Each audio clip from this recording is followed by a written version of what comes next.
Sa recipe nito, hindi mo na kailangan pang gumamit ng maraming sangkap para makagawa ng ganito kasarap. Lambot, kalinamnam na kasaba cake, patok pang benta at masarap na merienda. Kaya kung gusto mo rin at interesado ka, tara samahan mo ko hanggang dulo. Sa recipe nito, magkakaramelize po muna tayo ng puting asukal. Then, maglalagay lamang po tayo ng 1/3 cup na tubig. Kakaramelize lamang po natin ito hanggang sa maging ganito na nga po yung itsura niya, mga mi. Kapag okay na po, agad-agad ilalagay natin ito sa ating paghulmahan.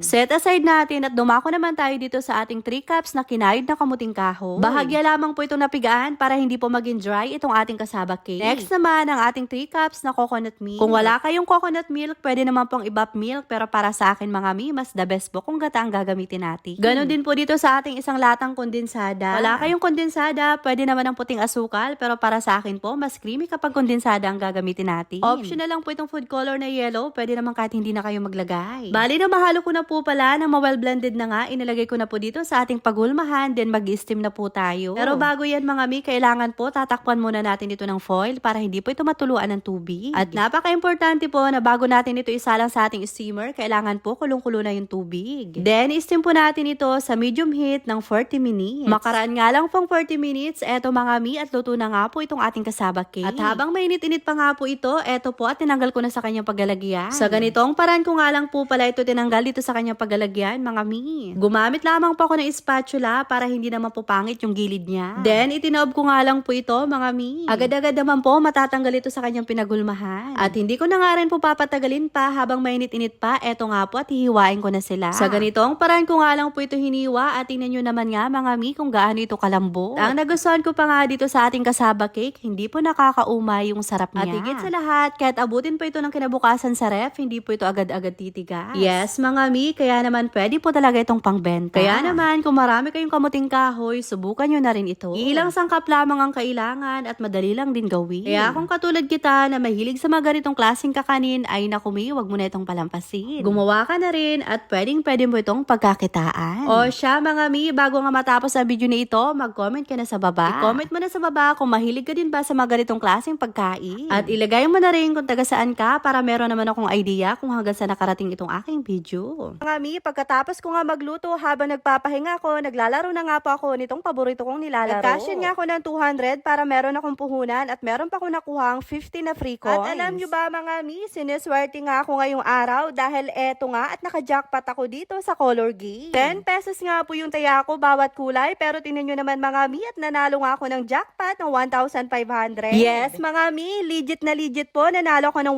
1,500. Triple po kasi yung pula na lumabas mga mi, kaya ayan, naka-jackpot ako. Kapag siniswerte ka nga naman mga mi, tingnan nyo naman dito sa Lucky Fruit, nanalo pa nga ako ng 1,700. Meron din pala sila ditong pabonus mga mi, katulad na nga lang nitong nakuha ko. 142 na coins ang nakuha kong pabonus dito sa Lucky Fruit. Konting-konti lang naman talaga ako dito tumaya mga mi, para kapag natalo, hindi masyado nakakapanghinayang. Pero kapag siswertehin ka nga, naku, napakadali lang dumami ng 30 pesos mo. Bukod nga pala sa color game at Lucky Fruit, marami din po palang games sa pagpipilian dito mga mi. Kaya kung gusto mo rin at interesado ka, mag-download at mag-register na, nasa comment section po yung link. Bali, ang gagawin mo lamang po dito, ilalagay mo lamang ang cellphone number mo, gagawa ka ng password mo, yung verification code na nasa gilid. Then, ilagay nyo mga mi yung referral ID ko na nasa comment section, swerte po yan. Then, confirm mo lang yan, agad-agad meron ka ng account. Kaya ano pang inaantay nyo, mag-download at mag-register na, nasa comment section po yung link.